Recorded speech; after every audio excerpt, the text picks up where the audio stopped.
As a clinical psychologist, what is it about somatic breathwork that you connect to, that you respond to, that you think is so helpful and useful for people? I clearly believe in talk therapy, and I think there's a tremendous amount of utility in that arena and finding meaning and purpose and change through that direction. I think what has been so appealing in the somatic and in the breath work in particular is we live in a world where everything is very like heady and thinky and cognitive. And again, not throwing the baby out with the bathwater, but I don't think we balance that very often in the world we live in the institutions that we are parts of in terms of school or work or how we value thought over feeling, which is certainly a generalization, but I think one that we often realize, I think this. And sometimes we are thinking this, but a lot of times we're actually talking about a feeling, but we're identifying it in a more thought capacity. Um, and I think the beauty of the somatic and the breath work is it bypasses that. And I want to be clear that when I use the word bypass, it's not like a shortcut that negates the work that's necessary in the change process or the access of experience. It feels like it is this way of cutting through a lot of overthinking and not being in the body. And I have found in my own work with you, Jon, how incredibly accessible it can be and having thought that it wasn't. Mhm. Mhm. Beautiful. Yeah, that's the way that I've always understood it or think about it, and also was taught and learned, is in a broad sense. If you think of it as our mind, our psyche, and then our body, our soma. And obviously in an ideal world, it's like anything. There's this connection, this communication between the two where they become a cohesive whole. Right. So even holotropic breath work, which is one of the forms that's um similar, similar mechanism to the somatic breath work that I guide. Holotropic meaning to make whole. And the way that I see it is that wholeness, it comes from this balance of mind, body, spirit, if you want to say, or however you think of your higher self, or however you language that. And so it's great to do that work with you, and it's exciting to me too because, again, as someone who's so accomplished in your field, that you resonate so strongly, that you're such an advocate of it, because what I find really interesting is many of the somatic trainings I've been to, or just general somatic experiencing in the lineage of Dr. Peter Levine, how often I am usually the only non, or one of very few non, psychologists, psychiatrists, therapists people there. It's mostly psychologists, psychiatrists, therapists. And what they say universally across the board is, I've had my practice for 10 years, for 20 years, for 30 years. And I always felt like I was helping people to a certain degree, but there was just a little something, or maybe a not so little something that was missing. And I realized once I started reading about somatic experiencing and somatic practices, this is it. This is the other side of the coin. So it's so cool to see all these therapists realizing, and like you said, it's not throwing the baby out with the bathwater. It's to the talk therapy and the cognitive and the psyche merging and communicating with the soma, the body, the lived experience of the tissues that carry memory in our tissues, right?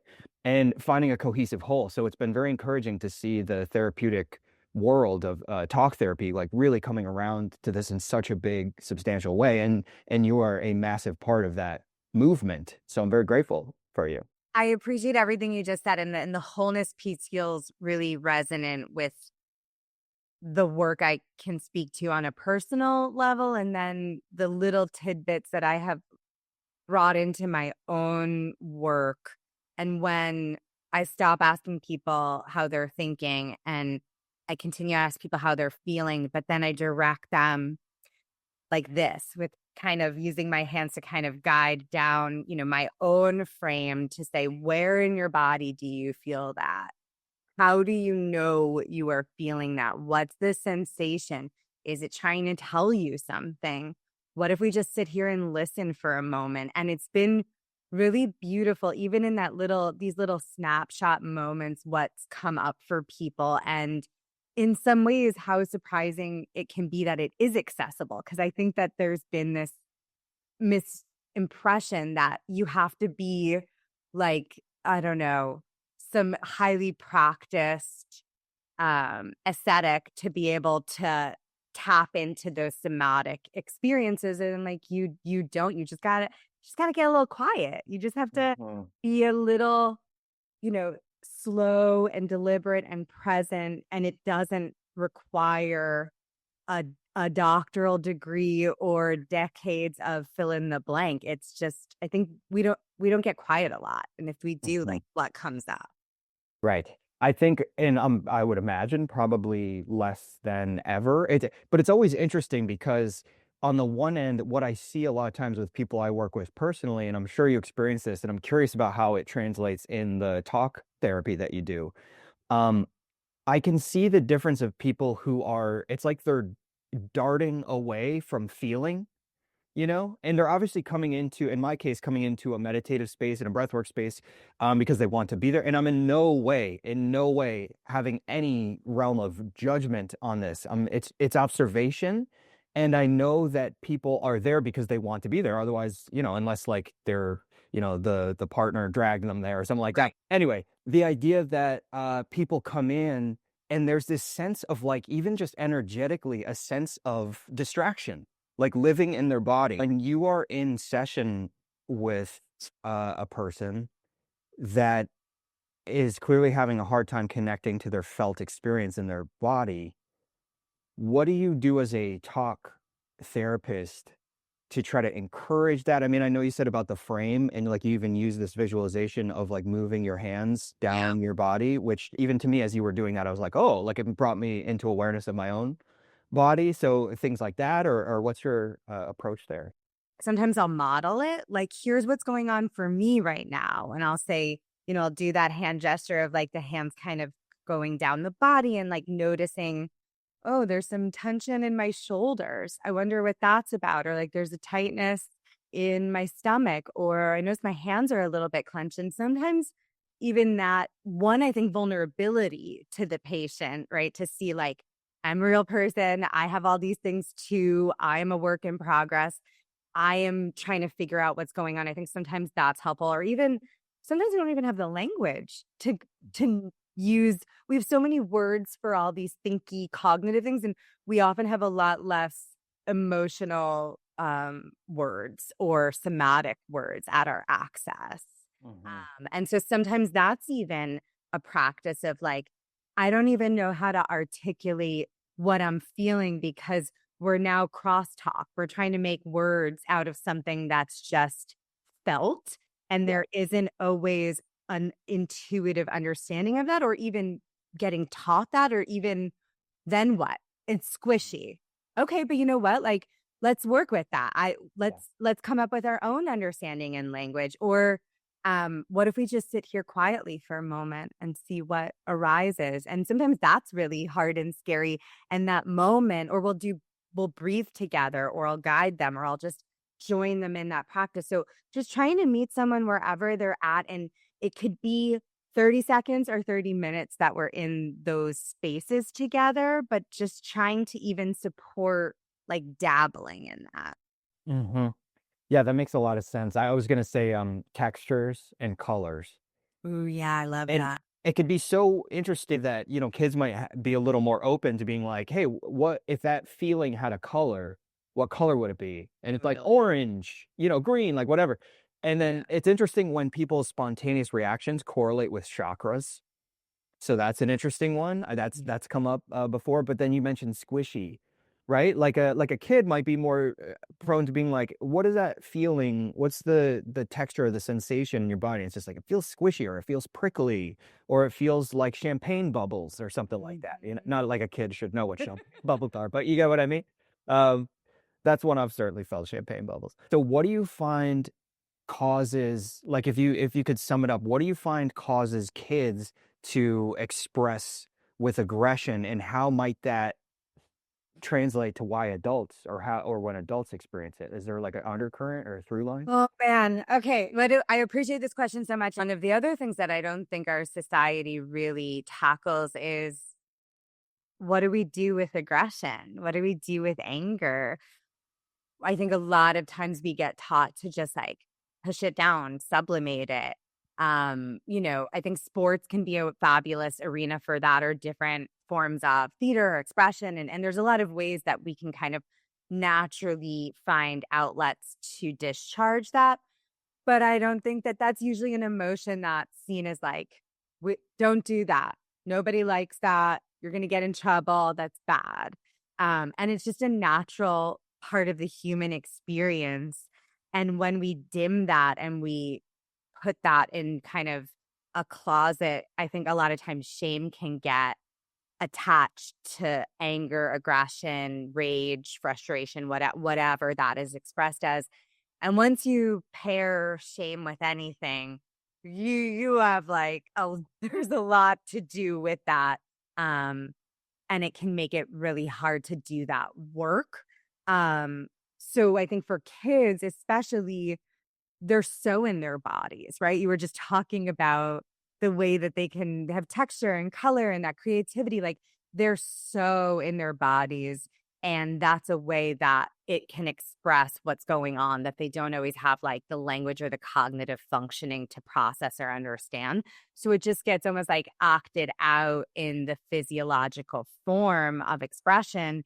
And again, in some ways that can be, guided towards these really like neutral or pro-social outlets. And then in other ways, um, it's just I'm overwhelmed and my system isn't supporting me in some way. And so it's a physical expression of what's happening. And usually there's a purpose to it, even if it doesn't quote make sense. Usually the anger, the aggression, the behavioral issues, as they like to call it, has a function that it serves, even if it's not working well and the child ends up kind of, having some form of like punishment, which could be removal from the home or going to a different school or being ostracized or, being a bad kid, quote unquote, and they're so not.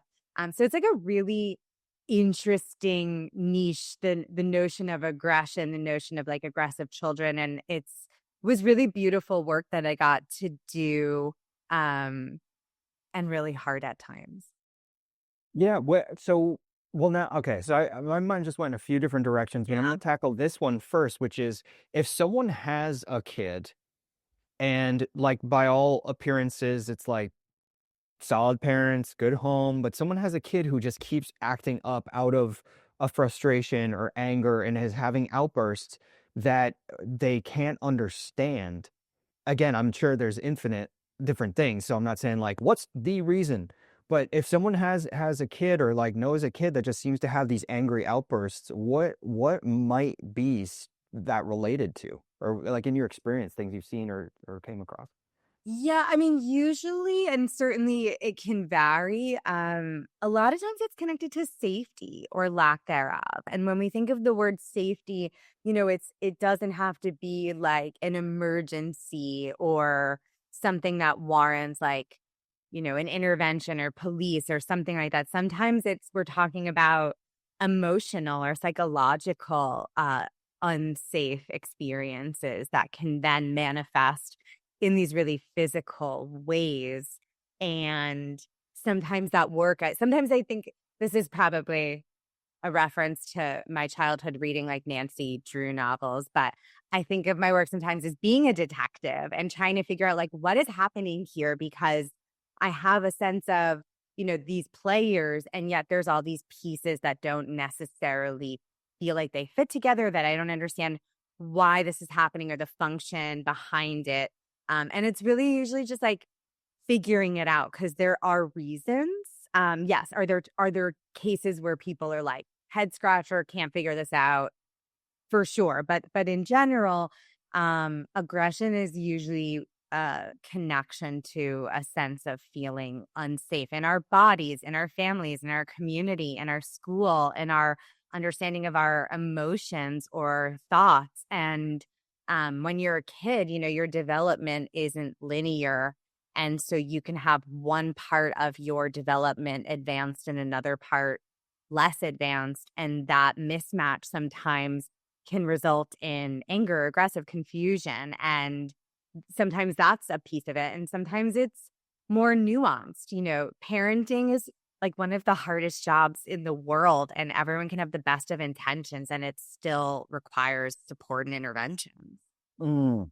Well, it makes sense, especially like you're saying about being a detective, that makes a lot of sense because nothing comes from nowhere, right? Right. Like I don't think that you could say that about anything. Like literally nothing can come from nothing or nowhere. So if a kid is acting out, there's something that just the frustration could be trying to figure out why.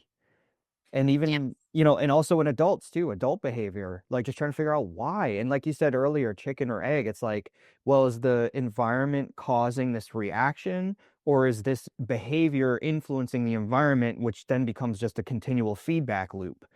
Um, so this also makes me wonder when it comes to whether it's kids or adults, there are people like I would say those of us that are very curious about the root causes of things. So now how would you suggest or like where do you draw the line or the boundary? Because if you are a person who tries to understand where behavior is coming from, it's very easy, like an adult relationship, for instance, to get steamrolled because you have so much capacity to try to understand where a certain behavior is coming from. Whereas people who aren't that interested where behavior is coming from, they're just seeing the behavior itself and they're saying, no, that doesn't work for me. That's messed up. I'm not going to accept that. Right? Is easier to either like put your foot down or walk away. But when you're someone who you could sit, like whatever, highly empathetic, whatever you want to call it, that you'll make how do you understand where things are coming from without making too much room to get walked over or to get taken Yeah. advantage of? You feel what I'm Mhm. going? Okay, so when you were kind of describing the chicken or egg environment or, history, the answer is yes, which I know you presented it as an either or question, but it's a yes. It's epigenetics, which is the interplay between our genetics and family and history and our environment. And so when we are trying to understand where something comes from, okay, here's an unsatisfying answer. Um, I think a lot of times we want there to be this like discrete, clear, quote, root cause. And like sometimes we can arrive at a place that things have originated from and that we can tie things back to. And a lot of times, like it's not that neat and tidy.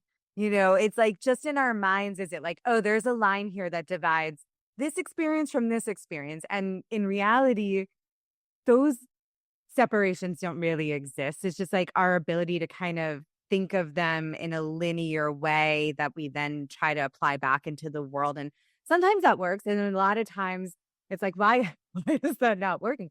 Because those are illusory ways of kind of understanding a world in which everything is constantly, you know, dynamic and playing back on itself and each other. So that and the part about, steamrolling versus being empathic. This is one of my favorite topics. And we're basically talking about everything but boundaries, right? Where is your boundary, irrespective of where someone else's experience is going or coming from? So, where do those edges meet is the line that one person could have of how I know I am full up, unable to keep doing this, feel impinged upon, whatever it might be. I know that's like a simplistic answer, but it's Mm. probably the best one I could give in this moment. Yeah, because the way that I see it, and I appreciate that, because the way that I see it is, um, there are, I almost, and you can definitely pick this apart or whatever, because this is just how I have tried to articulate for myself over the years. It's almost like there's layers of consciousness. And Sure. this reminds me and brings me back to the idea of like a person's capacity to feel inwardly, to feel inside their own body, which takes a degree of focus, if you want to call it that. Yeah. And it's easy to distract yourself out of that. But someone with, again, I'm not trying to put qualities on this, but I'll just say words and just take them from, I will just take them for what they are.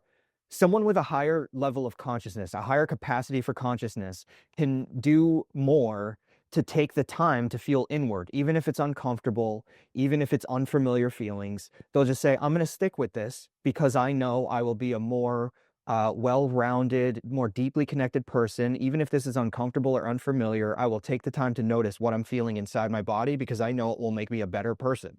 Right. Okay. Whereas some people, I think, are at a different level of consciousness. Some people think of this as like incarnations of souls. You've just been incarnated, reincarnated more times, whatever. I don't know anything about that, but I don't know how else to make sense of it, because then other people will be at a different level of consciousness where they don't even realize that they have no interest in feeling into their own body or being a better person or trying to understand someone's perspective. And it's almost like two different species on the planet Earth. Like, yeah, we're all humans, but some humans are operating at a more um primal level of just like get, you know what I mean? Like get stuff. And they have no regard or awareness around their own motivations, never mind how they should interact with others.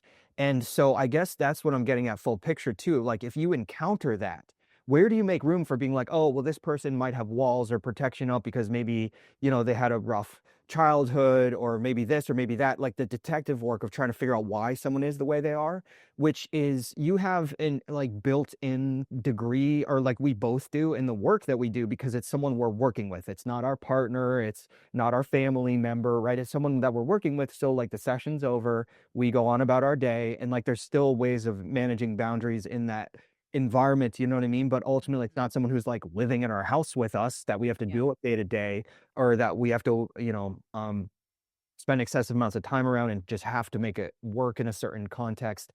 So, what do you say, even if it's personal advice, like what do you say when you're encountering someone that it's just like running up into a brick wall over and over again? Like, at what point are there things you can say to help that person's level of consciousness, or do you just walk away at a certain point, or like, what do you?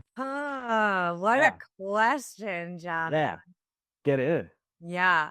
I mean, I guess it depends. Like, is it someone who is on the subway platform with me? Is it, and it's this like, brief moment? Is it someone who is a patient or a client? Is it someone who's a coworker or a friend? Like, and I ask that because I think it might impact how I Yep. attend to this person and the effort I might give. Because what you're saying, in some sense, like as I'm hearing it, is like we have to conserve our resources. I'll say that on a personal level. Like I find that I can give. We all have the capacity for that. And some of my work is like, and where is that fill line of what I want to give and what I want to keep for myself? And if I was just like constantly trying to do that with every person, especially, like living in New York City, you are just bombarded with lots of human experience. You have to be choosy in where you put your energies. So again, I feel like for me, I'm constantly talking about thinking about living into those boundaries of like, where do I want to give and where do I not? Or how is this happening? And am I even fully aware of it? And then when I am, how do I want to adjust? And I think part of your question is, what level of like self-awareness are the people around you existing in? And what is Mhm. my role in facilitating an increase in awareness? Yeah. Perfectly said. Yeah. I think that there's got to be like a level of desire in the other person, right? Like, I don't think I'm going to coax that out. Like, part of my job is someone comes to me for help, like the baseline is you are seeking me or somebody out to work on something, even if we might understand it a little bit differently. There's I'm seeking something. I think just like in my day to day, if people are not seeking that, or um I'm not necessarily like offering it. And the one thing I want to say is something I'm trying to do, and the operative word here is trying, John, is to just like be acknowledge people, like eye contact or a small smile, or just some like gesture of humanity. And I think that even goes a long way, even if it's someone in the coffee shop or the subway platform, or even someone I'm actively engaged with. Like, I think that goes a long way in being like, we are both human, we are both here, we are all just trying to do our best. Hmm. Yeah, I have a feeling that certainly occurred to me from the years living in the city over the years and like seeing a lot of outrageous behavior on, you mentioned subway platforms and things like that. And I was just like, oh, I think there's just, but this kind of ties into all this because it would me assessing a situation being like, how can I support this Mm. person, this situation? What's actually happening here? Not just being like, let me get the F away from this, right? I'm actually thinking in that, and depending on who you are and where you are, that could be dangerous, right? Rather than just being like, let me just get out of here. Like whether it's a person on a subway platform or um a relationship, like sometimes you just cut the cord and then like Yeah. figuring out when that is or how that is, or saying, you know what, I don't even care if I can understand where this might be coming from. If you're not going to have any awareness around it and reciprocate, like you said, the that degree of desire you mentioned. So I don't know when that's right or wrong, but just the idea that what I notice is people are just need to be seen. Yeah. Yeah, and to the end that you're speaking of, like, I don't know what that line is, like, that's boundaries, right? Yeah. And for each person, that's gonna look and feel different, but the more attuned and aware we are of what are in, because in this instance, we're talking about, like, interpersonal boundaries. The more we know where our hard lines are, and then where our soft, like, "Oh, you're approaching a place that I'm not comfortable with," like, we don't always have to understand where the other person is coming from per se to know that we're not feeling supported, seen, safe, in a dynamic exchange with someone, like, and sometimes those are, mutually exclusive. Yeah. This all comes back around, I think maybe even to the original point about why you, as a clinical psychologist, coming full circle of why you strongly support somatic breathwork and somatic practice, is that idea is if we can feel, the more deeply we could feel into our own body, the more it improves every aspect of our entire life. It improves the good things, like the degree to which we can taste our food and connect with our partner, holding hands, like really feeling the sensations of connection. Like, even just a platonic hug, to really feel that in your body could be one of the most nourishing things ever. Um, and all the way up to your self-awareness of how you feel physically when your boundaries are being crossed, and to know when that moment is, because I would assume no one can tell us when that moment is.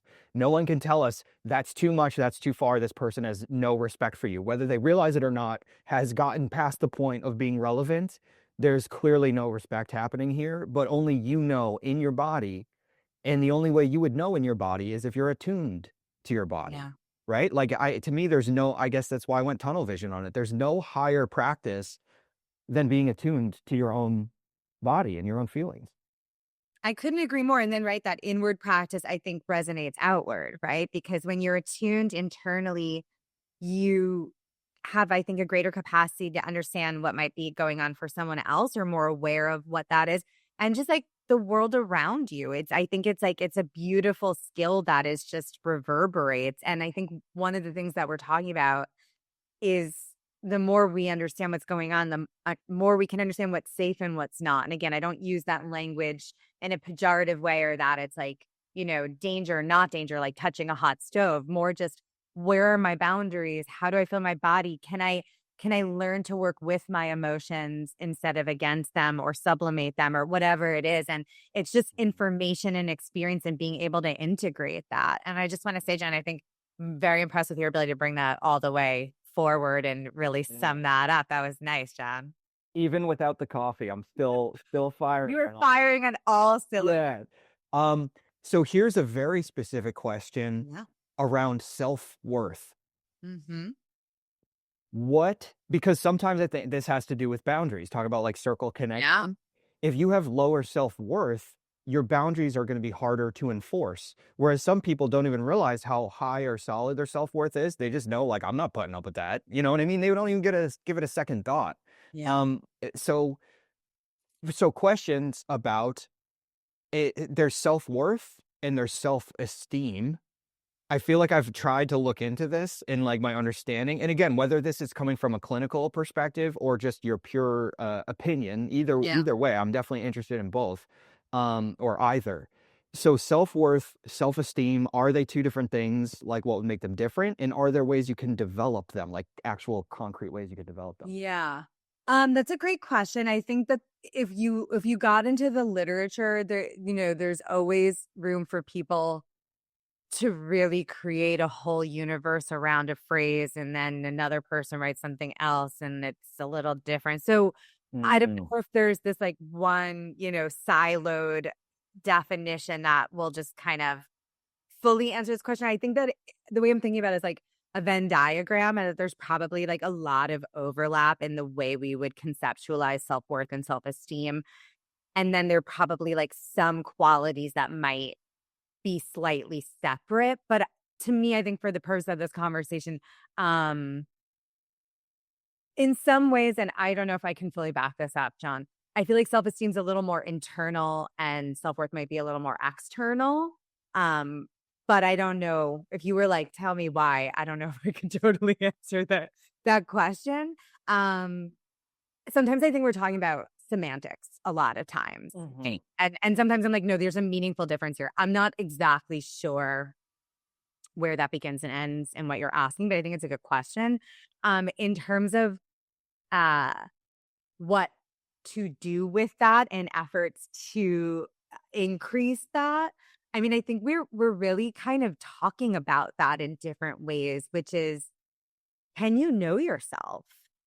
Right? And that can mean so many different things, and I am not here to dictate what that means or how to do that, but I think the more we can know ourselves, the increase in self-awareness, the more we have a sense of our boundaries, our wants, our needs, our like the agency and control that we have without imposing that on someone else, right? And that can be really powerful. Or just like, you are the only you, Jon, which kind of sounds, like this, I don't know, Sesame Street platitude thing, but like it's true. Like, how cool is that? You are the only Jon Orsini on the planet, even if someone else has the same name as you. That is the only thing that would be an overlap. And that's pretty awesome. If we can just like sit with that as like an actual thing and not just the idea of it or that sounding cheesy, like that alone gives you worth. And I think something that people often come in and we get to is,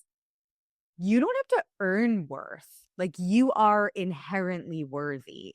And I think we live in a time where that isn't always the baseline, or that's not always the messaging we're getting. Like, what have you done? What's kind of content? What are your accomplishments? Like, I exist. I am, like, existing equals worth. So in a sense, it's like just coming back to the awareness and hopefully internalizing that as something that you don't even have to do anything. Mm. That's funny. Why do you, why do you, I know I'm asking some impossible questions, but these are like, does God exist? Like in my mind, these are the type of questions. Um, why do some people inherently, without even realizing it, have exceptional self-worth, especially when sometimes those people seem like they probably should have the least? You know what I mean? Well, if we're talking about people who maybe it feels a little one dimensional or hollow, and I won't get into like clinical language, but we're a little Mm, bit like, I would argue that that's not actually true self worth. That's mm, sometimes I talk about stuff in as like a hologram because it looks real, and then you can just like put your arm right through it. That it's like it's mm. like imagery. It's Yeah. like a fabrication. And so someone who might have an inflated sense of self worth in them, we're a little bit like, I don't know about that.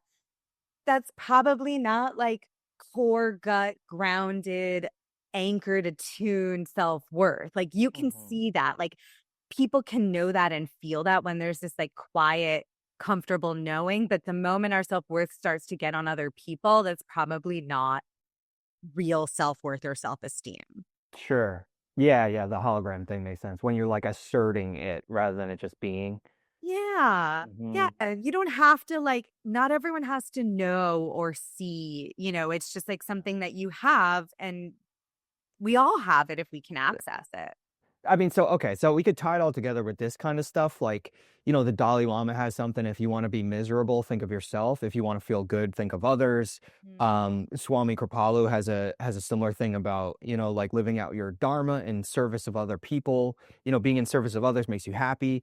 But then, of course, there's a flip side to that coin where if you are constantly in service of others and you have no regard for yourself, I mean, that's just a downward spiral. And then people come in, like maybe the composite we're talking about, people like that are just there to take advantage every step of the way because whether they realize they're doing it, which would be almost sociopathic, which some of the people like that agree to exist on a certain spectrum in our society, or people who just don't realize they're constantly taking advantage because someone's just being a doormat almost voluntarily, not realizing that's what's happening.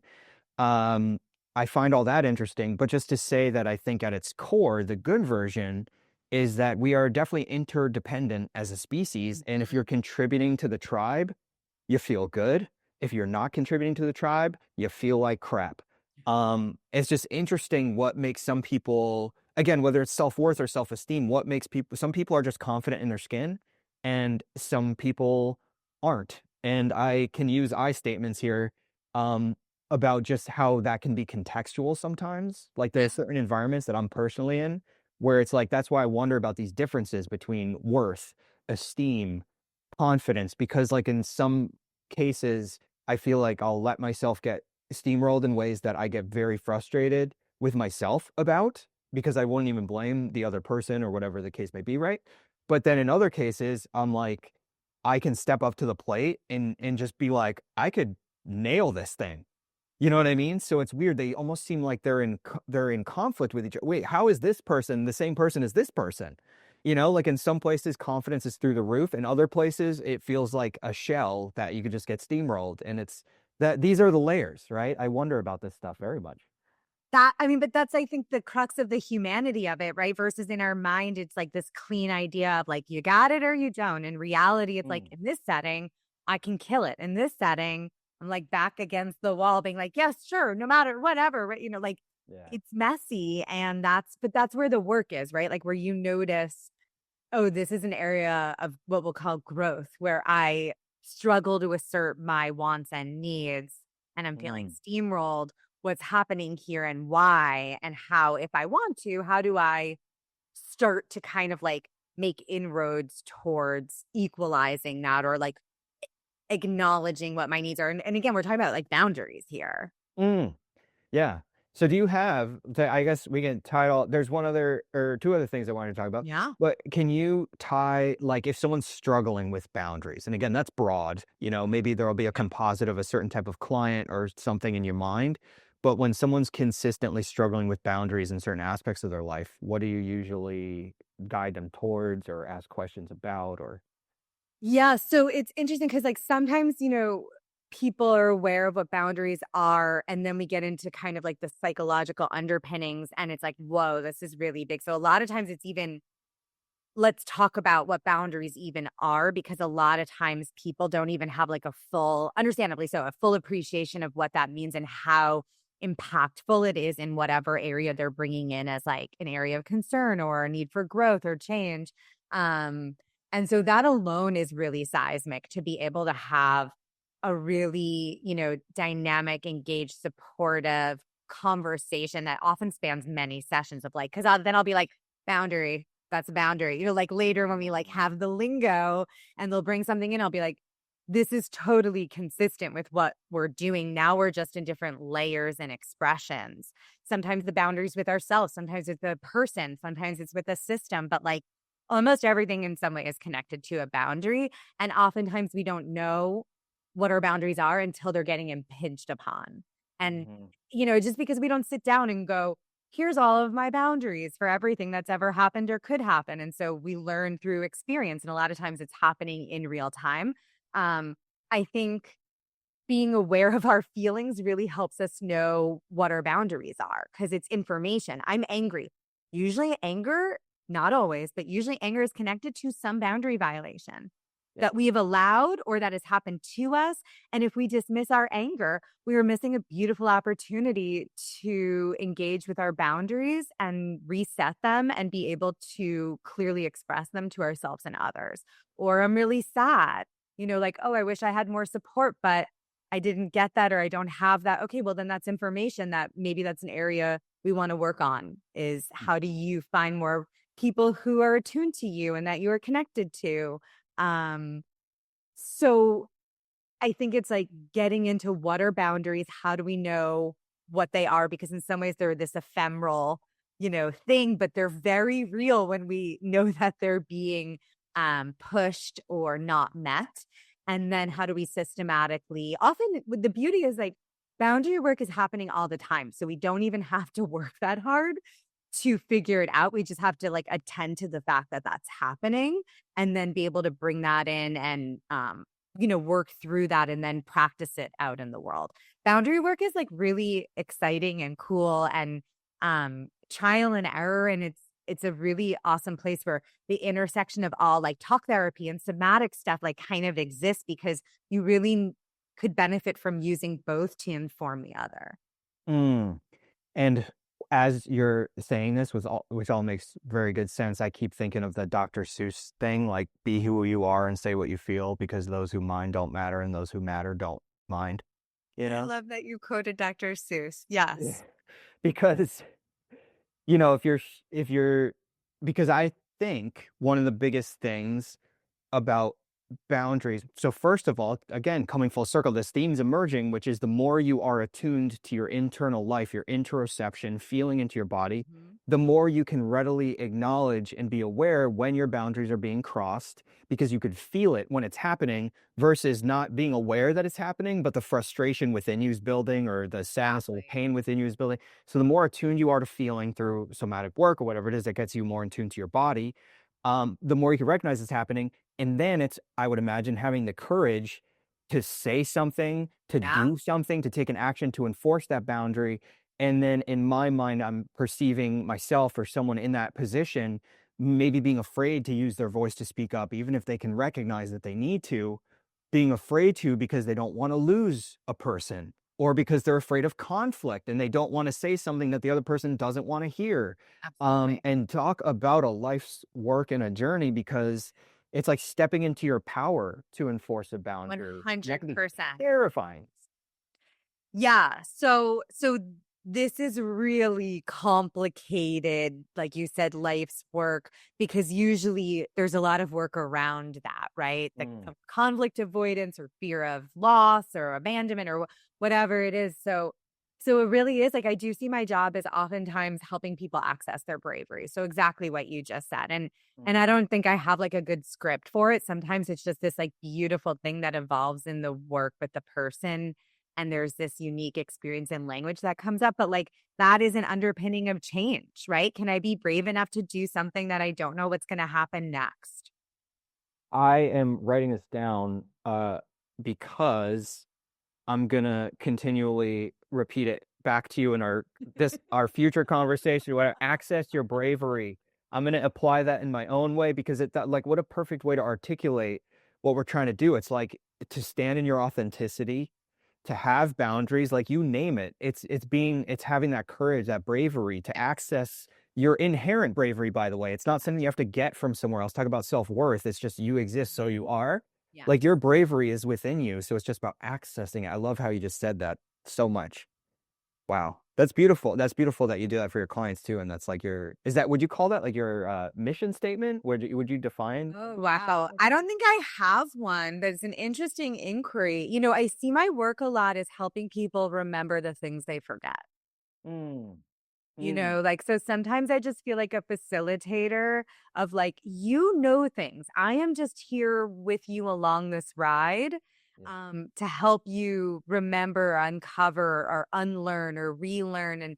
And it's not like I know all this stuff. It's just sometimes I'm not that person and I just have that, the space and wherewithal to be able to go, what if you didn't do that? What if we did something else? What would it look to be brave? How does that feel? And it's just, you know, remembering the things that we forget, like from childhood or that we were never taught or whatever it is. Like there's so much gold there in that gets covered up. So it's just kind of the excavating. That's really cool. That phrase has been coming up, especially the past few weeks. There's a Zen saying, remember to remember. Mm. Because sometimes we forget to remember, which Oh, seems yeah. so, you know what I mean? But in that, and I don't know if it was Joe Dispenza said something about meditation. To meditate is to remember. And that's again, choosing a point of focus. When you drift, you come back to it. You're remembering. Every time you drift, you're just remembering. Wait, what am I bringing my attention towards?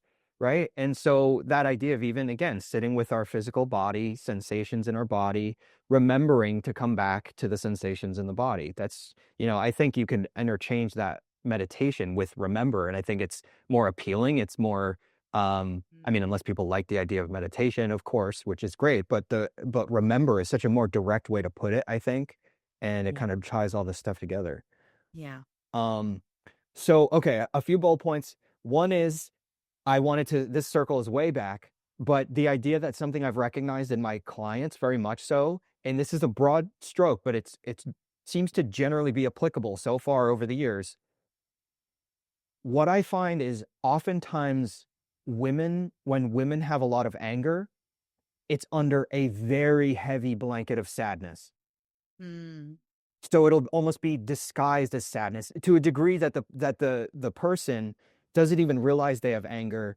They just feel so sad. And it's like a blanket, like a heavy, talk about a weighted blanket. It's like lead that they cannot get out from under, and not realizing that a lot of times what I've seen, again, as we peel back the layers of the onion of the sadness, there is a lot of times seething rage. And I think in many cases, especially with women, it's because boundaries have been crossed left and right and left and right. And then the cultural conditioning, like you were saying earlier about, shame or repression around anger, or you can't express yourself like that. You know what I mean? It's like, well, I'm trying to protect myself in a very necessary situation, but you're not allowed to. Like, so Yeah. then the anger gets so far pushed down, it's under a heavy blanket of sadness.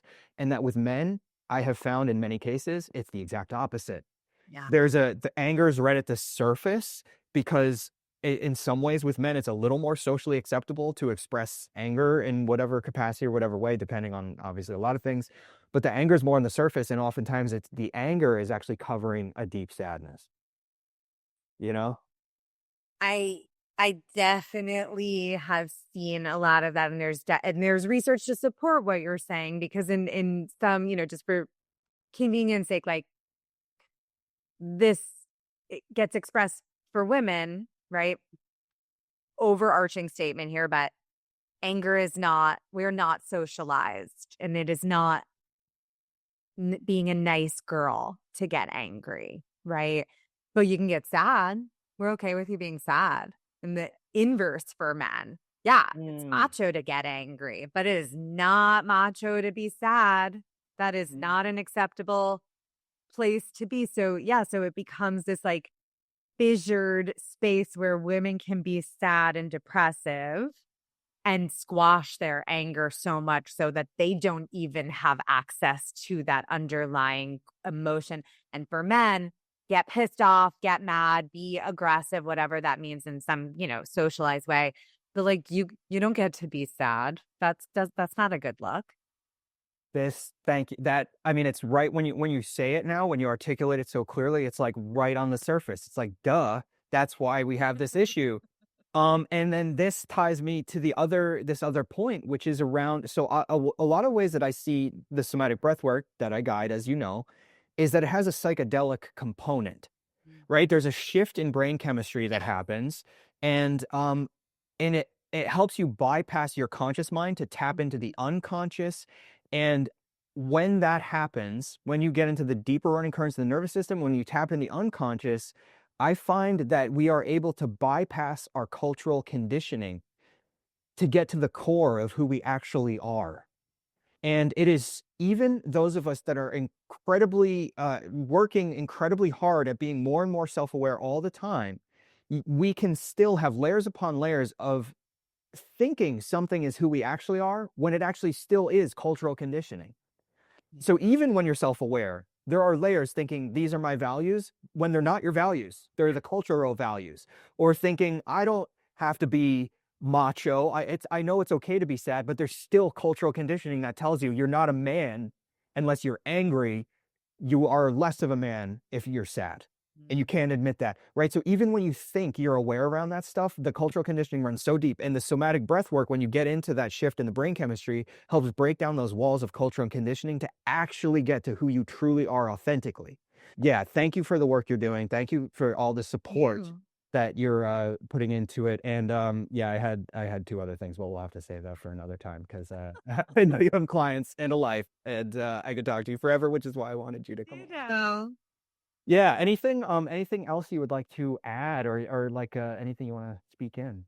Yeah, I would just like to sing your praises for a moment and say when I met you 2 Octobers ago at Kripalu, I had the most magical time, and you were such an active part of that, and then I felt so lucky to be able to continue our work, and I just value the work that you do and the work that I get to do with you so highly, and that in my day-to-day life, and it has just, like, continues to impact me, and the proof's in the experience of it, but just trying all these different modalities and coming from a place of like talk therapy and valuing that, I see this as such a critical, at least for me in the work I'm doing, personally and professionally, just a huge like dovetail of how I think these works kind of interact and expand the other. And I'm just so grateful for the work you do. And I think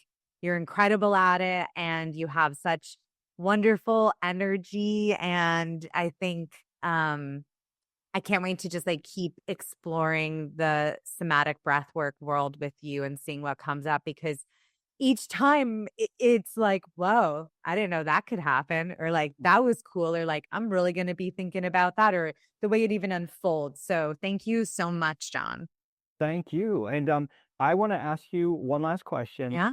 and I can completely cut this out if you want me to. Okay. But there was a particular thing we worked on together, and your grandmother came in. Yep. You got a beautiful message from your grandmother. So again, you could tell me right now if you don't wanna, talk about that or if that's Let's something. see. Let's see. Yeah. I'll engage, and then we can go from there. Well, because I am curious what your thoughts are, again, with your background, your training, your research, your study, because there are so many things about breath work. Again, I came from a pragmatic science place with it. It helped me stop having panic attacks just physiologically. I learned about it so my body would be calmer, right? So that was my approach. And then I got into the somatic breath work that I started receiving in 2013, and then of course got into guiding it because it was just so profound to me that I was like, I need to share this with everybody. Now, I have had experiences where I don't know how to describe them because I don't know that I believe in anything. I certainly don't disbelieve anything, but I am someone who like asks me on the day, do I believe that there's another spiritual realm or that there isn't? I don't know, but I'm open to it. I'm open to everything. And so that this experience that we had in session together, and you got this beautiful message from your grandmother, who's just a beautiful guide and support to you. Do you feel like that was something that was just like, ah, this is what my grandmother would say, or this is I can feel her support from what I learned from her in our time together? Or do you feel like your grandmother came in or that you communicated with her on a different plane? John, you and I both know that my grandma was there. Mm, mm. So what does that mean to you? Or like how do you I interpret that? have no idea. And I think something that I have become more open to is like, I mean, God only knows how this sounds, John. It's a mystery. And I think there's so many mysteries, and all we want to do is just know stuff so badly. Yeah. And I'm trying to sit in the I have no idea, but I know what I experienced, and I Yeah. can't fully compartmentalize this or puzzle piece this into my cosmology or the way I understand the world from a training perspective.